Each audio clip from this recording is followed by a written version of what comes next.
SJC-12987, Commonwealth v. Victor M. Medina. Attorney Stelmack.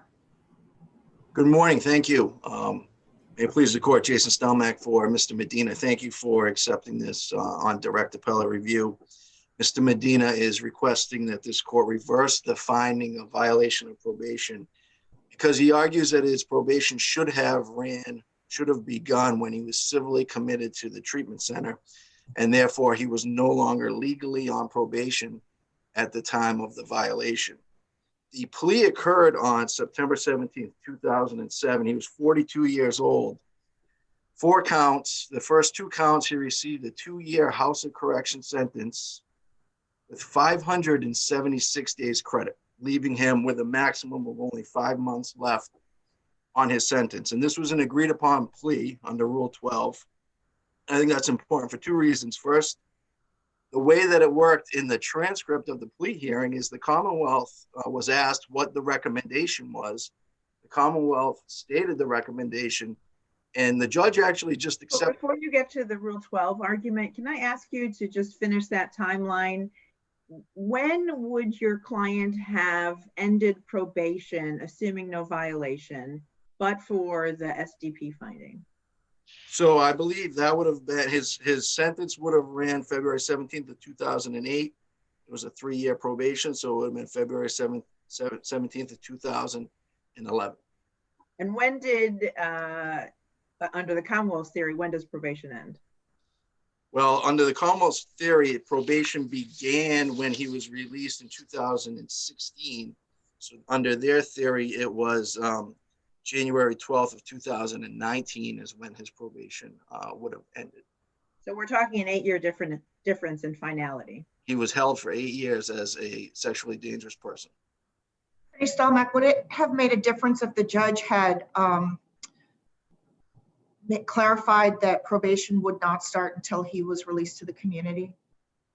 I think it would have clarified my first argument, but I still think it would the constitutional argument of finality and fairness would still exist. So it would certainly clarify the issues that we have with Pacheco and Sheridan and the conflicting language that is used.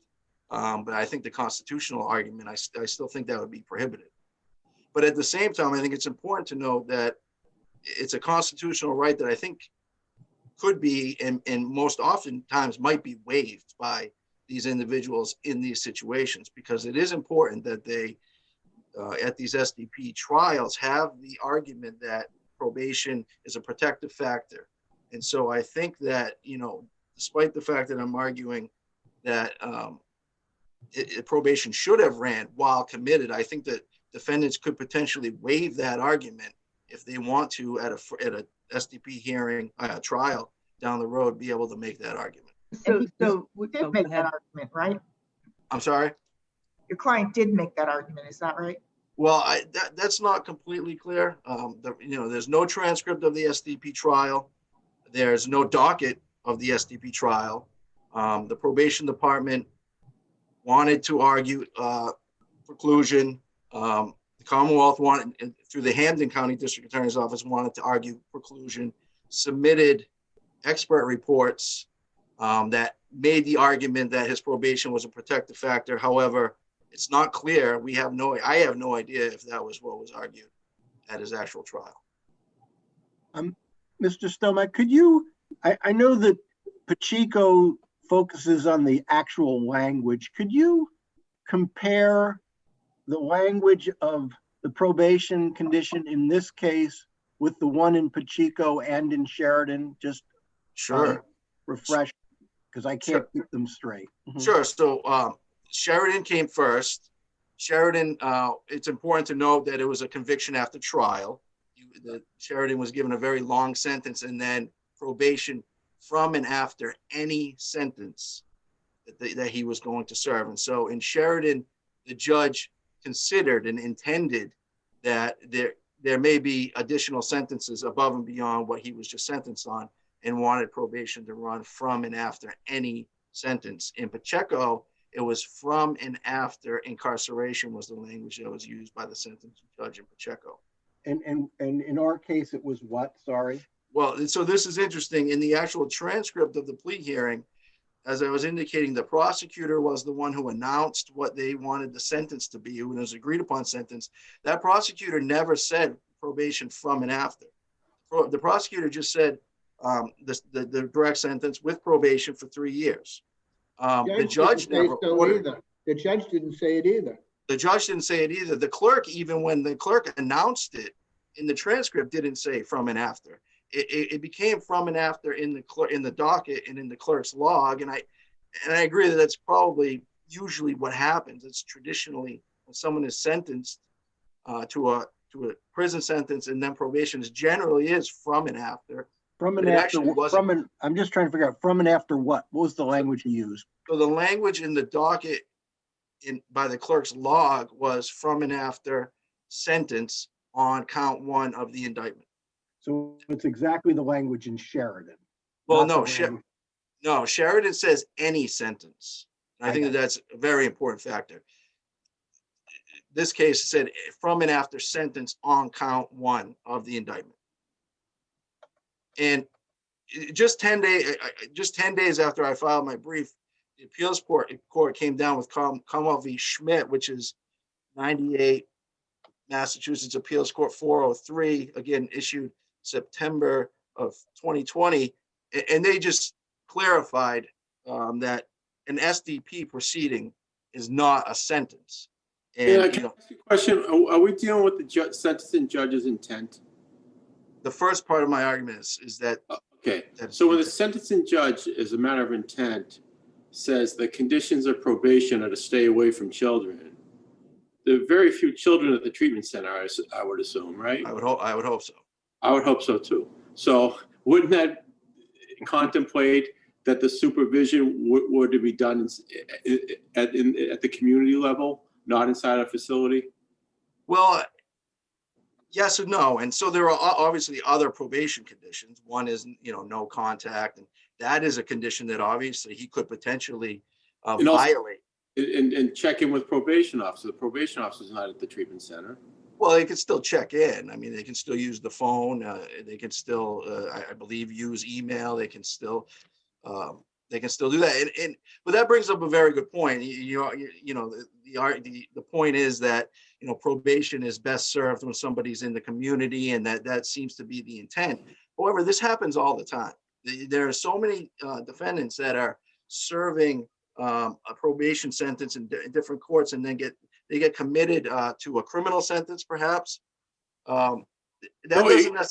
It can be as a matter of discretion by the sentencing judge. For instance, you could put someone on probation during the sentencing because I don't want them to harm a prison guard. Right. Absolutely. So you can definitely serve probation while you're incarcerated in jail. And my argument is that you can certainly serve probation when you're committed civilly. But we just have to figure out what the judge probably intended. Right. And again, in this case, because it was an agreed upon plea, the prosecutor was the one who articulated what the agreement was. And the judge just simply said, well, I will adopt that. And, well, if it's an agreed upon, it's a contract between the defense attorney and the prosecutor, right? So if the prosecutor misstates the terms, the defense attorney is in a lump on a log who's just gonna say, yeah, whatever, right? That's the job of the attorney. Right. But I also think in this particular case, because he was receiving, I think, a very beneficial sentence because they were originally rape of a child charge, and then it was reduced. And then knowing that he was going to receive that much time credit for time served, I think it's incumbent upon the district attorney's office, again, this is Hampden County District Attorney's Office, who are in the position to file the initial SDP petition to say, here is this issue. We want to make sure that our intent as a sentencing recommendation that it is to be served. But the SDP consideration was part of the plea as well, right? Judge Fecto appropriately said, hey, by pleading guilty to this, you could be an SDP. So it's not like it was a surprise to anybody. He was warned of it, but the Commonwealth is in the position to know whether or not they're going to file that. And again, my argument is they knew or should have known just 5 months prior to his maximum release date that was their plan. And they didn't say anything about it. And again, Well, it's not like they led your client down the primrose path, right? They didn't say, you know, rub their hands and say, let's get this guy on an SDP.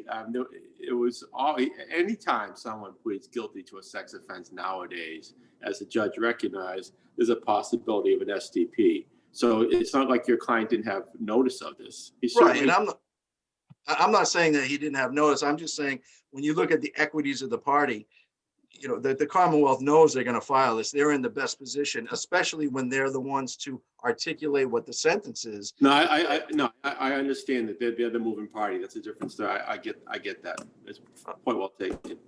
Counsel, could I follow up on that point? Because that's the one thing that troubled me, was the point you just made before Justice Gaziano's question. If he was so close with the amount of earned time that he had to essentially a rap date, wouldn't that militate to the conclusion that it was designed to run after the SDP commitment? Well, no, because the SDP commitment wasn't certain, and you know, it wasn't. You're right, but to your point, that if they were in a position saying that, you know, they reduced the charge was reduced in lieu of the plea on the lesser or the other charge, that if he was so close to a rap date, to use your words, he was getting a really favorable disposition of a case that was very serious.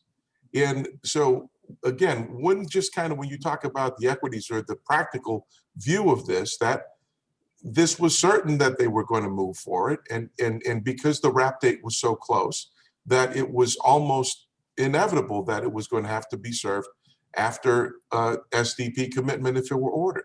right? No, and as a matter of fact, when you look at the transcript, his attorney, who is a party to this contract, as was stated earlier, was saying, I want a transcript of this hearing. It's going to be impounded, and I want it not for SDP proceedings, but because of SORB proceedings. He was concerned that SORB was going to look at the rape charges and not, you know, realize that he was pleading and admitting to something much less severe. And so I think when you look at the fact that this was agreed upon, and his attorney was saying, hey, I want this transcript for SDP, I mean for a SORB and not for SDP, I think it's an indication that the parties, you know, weren't considering an SDP commitment, even though he was obviously notified. And, you know, just practically speaking, I don't do SDP work, but I was a little surprised that somebody who served a 2-year House of Correction sentence was then committed for 4 times that amount civilly. You know, that kind of shocked me a little bit. So I don't think that an SDP commitment was obvious in this case. Mm-hmm. And so, you know, I don't think that that can be then inferred that it was the intent of the sentencing judge. Thank you. Thank you. And I would just like to now move on to the constitutional argument, because I think that even if this court were to say that the judge's intent was clearly that it run from and after a civil commitment, my argument is that, you know, because it's an indefinite commitment from one day to life, that is really the antithesis of finality, which is guaranteed by the double jeopardy clause, and it certainly violates issues of fundamental fairness. So we'd have to reverse all of our SDP law. No, you would just have to indicate that If we find it's punishment, we'd have to reverse our SDP law. But and I'm not asking you to find that it's punishment. I'm asking that you realize that a suspension of a sentence, a tolling of a sentence, the stay of a sentence for an indeterminate amount of time, that could be from one day to the individual's entire life, is not finality. That is guaranteed. That he has a right to finality. He has a right to know if he's going to serve his probation when he's 20, or when he's 30, or when he's 40, or when he's 50. But He has a- counsel, are you Isn't saying that the that nature? Oh, go sorry. ahead, Justice Wetland. Are you Isn't saying that the that? nature? Why don't you go ahead? Oh, isn't that the nature of the SDP law? You don't know what's going to happen. There is no element of finality. If you take away that probation ability to come on at the end of the SDP, there's how does probation ever become meaningful in this context? And how would the the security or the comfort in releasing somebody from the treatment center be present if there's no probation after that? Well, so, Doesn't it you know, help your client to be able to be released to probation? right, there are times when it does, and then that's why they should have the opportunity and the right to potentially invoke that.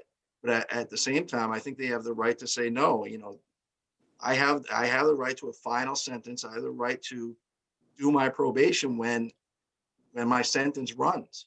And I think that the treatment center itself, when you look at what happens there, I mean, rehabilitation is the main goal of the treatment center, and that's certainly a goal of probation. Public safety is a goal of probation, and certainly at the treatment center, it's a locked facility. You are committed. So it serves both the purposes of probation in terms of rehabilitation and public safety. And again, when you have, for example, a condition where you're not supposed to contact the alleged victim, that is a condition that is a very important condition, and that is a condition that can be served while at the treatment center. There are a number of probationary conditions that can be served, while at the treatment center. And so, when you look at the cases that address the constitutional issues of staying a sentence, like the Commonwealth v. Lai case, where it was a 16-year stay of a sentence, and it was stayed basically just because nobody noticed it. This court said that would be fundamentally unfair to then impose that sentence 16 years later. My argument is the same, that it's fundamentally unfair to impose probation 8 years after it was originally supposed to, or when it could have begun. And Aren't you sort of handcuffing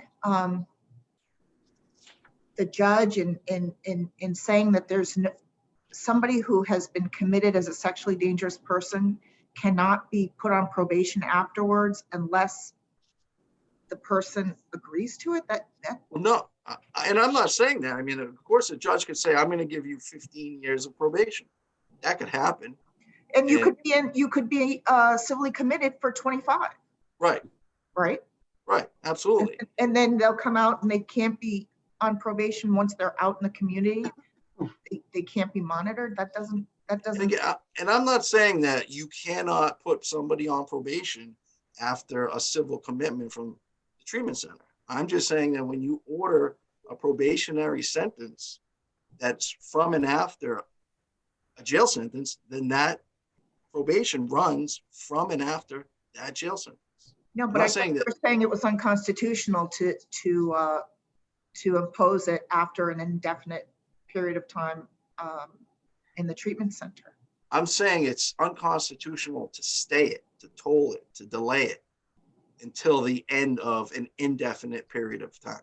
That's what I think that's what I just said. I'm not understanding the difference. I'm not unless he agrees to it. That's what you're saying? Well, I'm saying that he can waive that. That's a right that he can potentially waive. Yeah. But I'm not, if somebody is placed on probation for 3 years and they're held as an SDP for only 1 year and they're released, I'm not saying that probation is not served. I'm saying, only that it cannot be delayed for an indefinite amount of time. So in that example you just gave, you serve your sentence on count 1, then you're an SDP for a year, but you had probation for 3. When does probation end? When does it start? It starts when you end your criminal sentence. So in that case, probation would have 2 years remaining. Under that scenario, yes. Okay. Any other questions? Great. Thank you. Attorney Sherman. Good morning, and may it please the court, Catherine Sherman on behalf of the Commonwealth, asking this court to affirm the motion judge's ruling. To begin, I'd just like to clarify an aspect of the record. The court had asked what the exact wording was for the sentence in this court. The docket reflects that probation run from and after the committed sentence, and the judge articulates this slightly differently. It's on page 49 of the defendant's record appendix. I believe it's one of the last lines of the transcript. But the judge says probation on and after count 1. Essentially the same, but it is articulated both by the docket and by the judge. And that language falls squarely under Sheridan. The language in Sheridan that probation run from and after the sentence is what is used here. It reflects this. Why isn't the sentence on count one, why doesn't that end when incarceration ends? I guess I don't really understand the difference between from and after the sentence and from and after incarceration and from or after the sentence in count one. Are we putting too much into these words? What is the significance of those three things? Yes, Your Honor. The Commonwealth's position is that the very narrow exception that's carved out in Pacheco is not a meaningful exception, that Sheridan ought to be the presumption that the language used in Pacheco is not as unambiguous as the court. But the test is whether what the sentencing judge's intention was. So how do we garner an intention from and after a sentence, incarceration, from a sentence on count one? What is the intention of the sentencing judge? How do we divine that?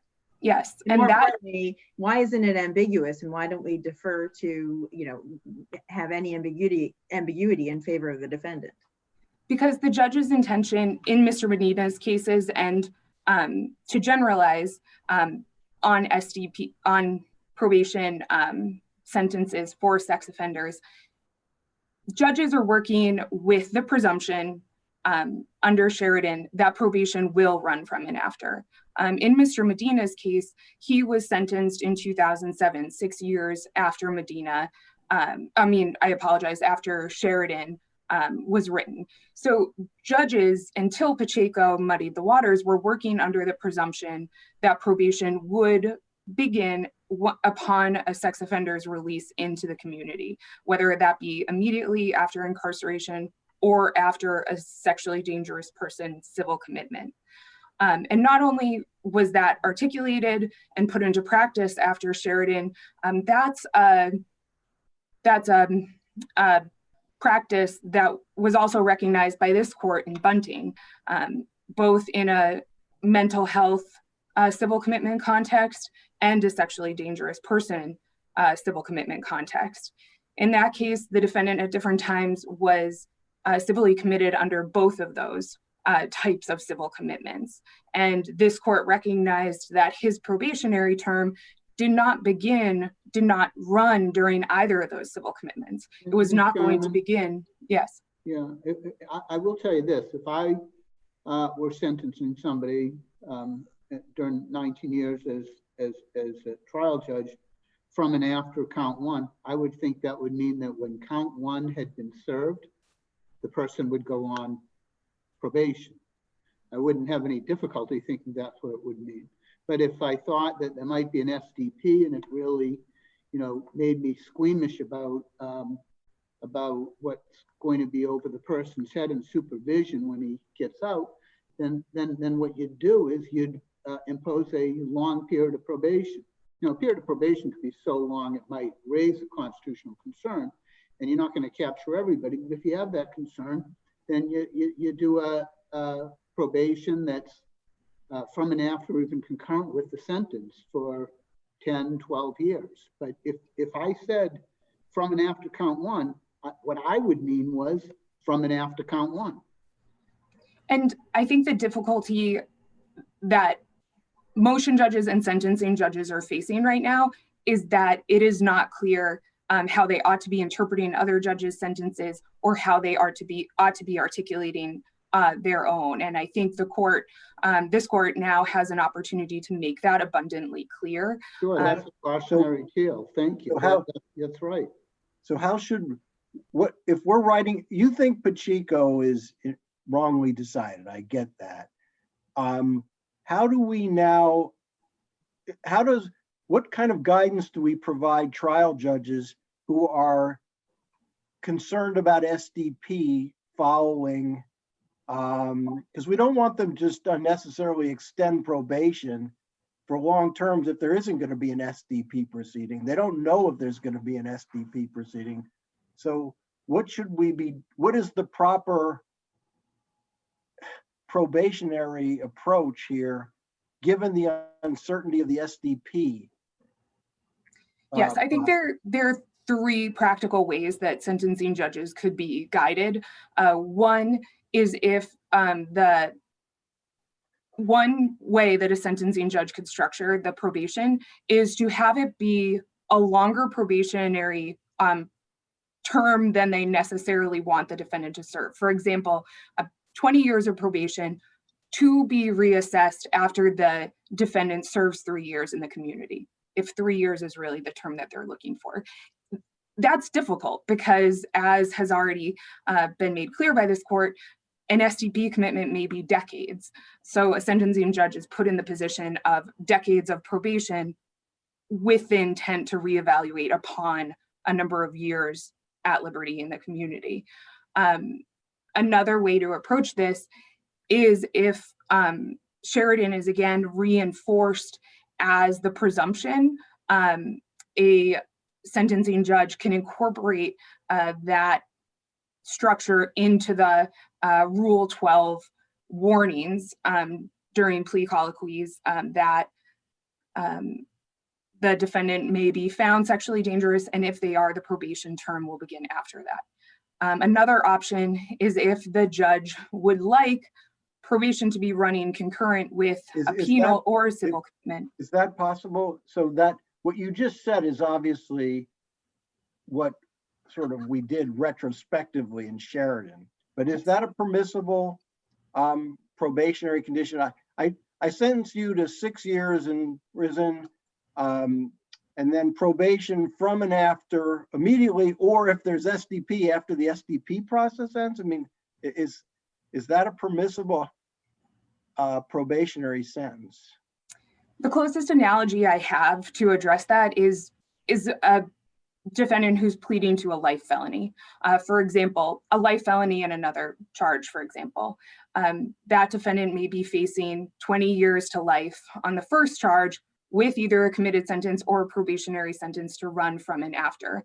There's necessarily ambiguity in when that second sentence will begin running. However, that ambiguity does not invalidate that second sentence and does not constitutionally impair the defendant's ability to accept or make that plea. Counsel, in Sheridan, the defendant was notified by probation that he was to contact them when he was going to be released. Did this happen in this case? Did he receive Yes. that notice for probation? Yes, the defendant in this case signed a probation contract at sentencing asking him to report within 72 hours of release. He did that after being released from his civil commitment. Okay, so, but when he was in the civil commitment, was he reminded of that, or did probation contact him in any way? Unfortunately, Your Honor, I'm not sure about that. However, the record appendix in this case does show extensive contact between the defendant and probation after he leaves his sexually dangerous person civil commitment, which I think speaks to his knowledge of when his probation was to begin and yeah, because that's one of the factors one of the facts in Sheridan is that the defendant was notified when he went into the treatment center. Your probation, contact us when you get out, and he would have had a period of time there in which he could have challenged that. yes. I'm curious as to that. We don't know if that happened here. I don't know if there was contact between him and the probation department while he was civilly committed. However, I think that knowledge and information can be inferred from his behavior after his civil commitment. The fact that he complied with his probationary conditions, never challenged whether or not he was on probation until he was violated on that probation. And as this court has noted, he argued probation as a mitigating factor during his sexually dangerous person trial. Can I ask you something about that, counsel? You say that, you said that below, and you say that now. Is that, you're not arguing any judicial estoppel anymore, right? Because you haven't made the record. No, I am not arguing that. However, I'm bringing it to the court's attention just to show another facet in which this ambiguity in the law is undermining the integrity of some of this civil process. Defendants, the way the law stands now, have the opportunity to argue to an SDP civil jury that their sexual dangerousness is mitigated by the fact that they will be on probation when they are released into the community. because of Pacheco and the ambiguity inherent in that, they then have the opportunity, once released into the community, to challenge their status on probation. And it's undermining the So evaluation. one way to cure that is to just be clear. Probation runs from and after your incarceration period, full stop. And I'm assuming that that's not your position. That is not my position. That would cure the problem of these petitioners in an SDP arguing probation. You can rely on probation, because then there would be a clear rule. Yes, that would cure it in that one context. However, that creates a broader issue in terms of interpreting sentencing judges' intent, and really creates, I would suggest, a much larger issue, a more far-reaching issue in terms of probationary sentences for sex offenders being nullified, essentially, if they are to run concurrent with sexually dangerous person commitments. The purposes of probation are nullified. Well, let me jump in on that point though. So if we follow your argument, let's say we believe you. You look at Judge Facto's comments about raising the issue of potentially being subject to an SDP and saying the probation was intended to run after the custodial sentence and to start after any SDP commitment. Now you're wading into the constitutional argument, okay? Now Attorney Stelmach's point about, well, how are you going to have any finality then? If that's the case, and the probationary sentence after you've been released from custody is now just dangling out there for, in this case, 6, 7, 8 years, and you come out and you get a notice of violation where now you can be resentenced to a custodial sentence after you've already been released, doesn't that really then make the argument that there's no finality in your situation? There's no finality if we don't say that.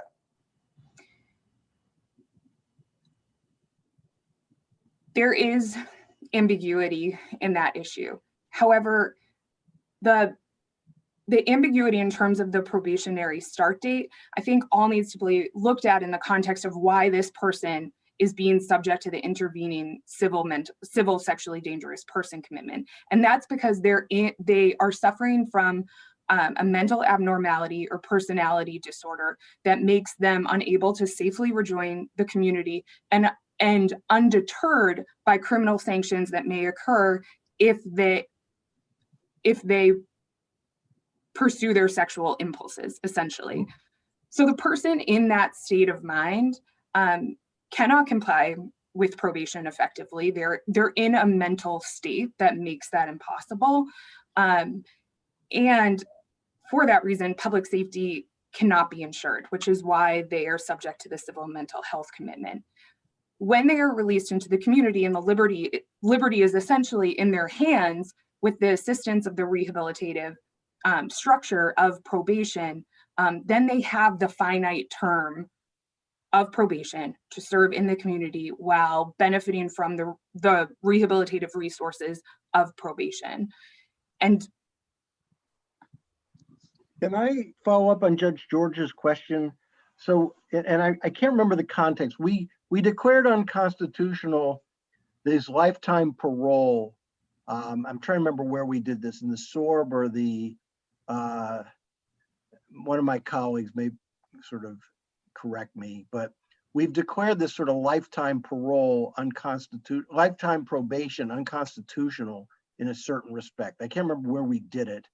And is this potentially the equivalent when we don't have an SDP end date in mind?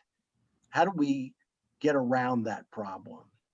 Does that ring any bells? By the way, if any of my colleagues can tell me where we did this, but we had these homeless, you know. It was Pagan. Okay. Commonwealth versus Pagan.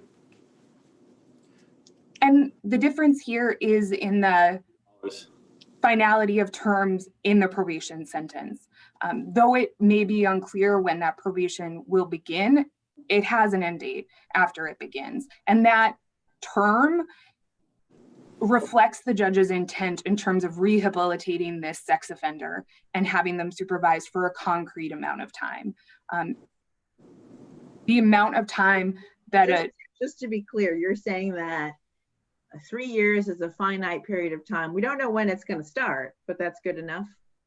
And again, I'd analogize to the life felony situation. An offender will not know when that second on and after term will begin. If it's running from and after a life felony, but that's an entirely proper sentencing structure. But the difference is with an SDP, you have an interim period of time where somebody is not sentenced because an SDP isn't a sentence.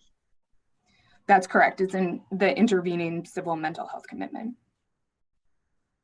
And he's not incarcerated, right? Because Correct. he's committed, but he's not incarcerated. That's correct. So that, I guess that brings me back to my question, is if he's not sentenced and he's not incarcerated, the terms of from and after sentencing on count 1 seem to suggest that it runs from and after the sentence, which doesn't include the civil commitment. I guess I don't understand the government's point here. I don't understand, frankly, the Pacheco Sheridan distinction. I think it's the same thing. Either you're incarcerated or sentenced. I don't, and it seems to me your admissions just now really highlight that the intent, the language can only be read one way, that it runs from and after the time this count 1 sentence is ended.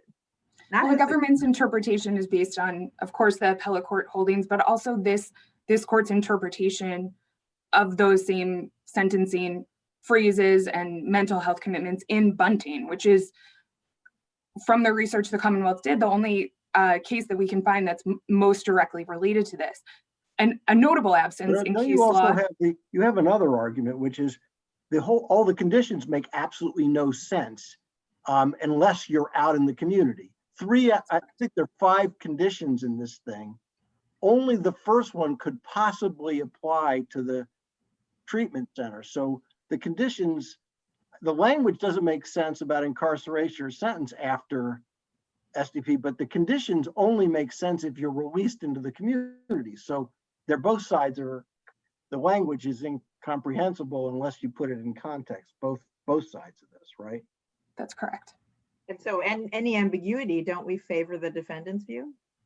I guess I'm just, yeah, I agree. It's ambiguous, but in that context, I thought that we had case law saying, the tie goes to the defendant, essentially. What I think is problematic here is that judges have been working off case law and guidance that was telling them that structuring a sentence one way will result in this effect. They were doing that in good faith, both in terms of the purposes served by probation for the defendant and what their intentions were for these sentences. So when we're in a situation like Mr. Medina's and we're trying to divine a judge's sentencing intent, we have to consider that the judge was working off case law and interpretation from the appeals court in this court that led them to believe their sentence meant one thing versus another. And what I do think is that the biggest picture bottom line here is that every player in the criminal justice system, every individual involved needs clarity from this court going forward, and also to look back and better understand how to divine intent. But I suggest that it rises and falls on Sheridan and Bunting. Assuming I'm sorry, go ahead, Chief. I was just going to say, assuming that we provide that clarity going forward, I guess my question is, can a judge say probation to begin once the defendant is out in the community? If we say that's what you have to do to get this done, is that constitutional? Because it sounds like your brother's saying that's not constitutional unless the defendant agrees to it. And I'm trying to figure out whether that's what your position is on the constitutionality of being able to say that probation begins at some unspecified time once the defendant is back out in the community. I do think that would be a constitutional sentence that gives the defendant fair notice of the structure of their criminal criminal. But what about the fact that it doesn't give you a sense of when the finality of the sentence? And unfortunately, because of the nature of these intervening civil commitments, which cannot be anticipated, cannot be assessed until the moment that the defendant is clinically evaluated,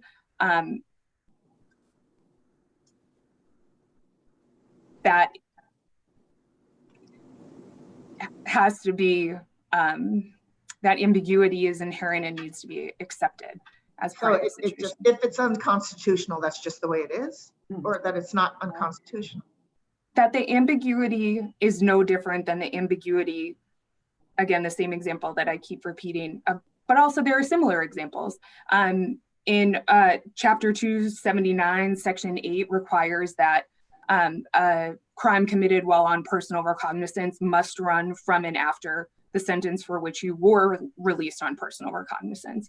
There's naturally ambiguity in that sentencing structure, when one will begin, when one will end, because they're codependent on a as to be determined sentence. And unfortunately, there are not many examples other than the case I keep repeating, Bunting, where this is analyzed in mental health or SDP commitments. But in that case, the SJC makes clear that that's inappropriate start time and structure to probation. Justice Gaziano, did you have something? No, I'm all set. Thank you. Thank you, counsel. Thank you.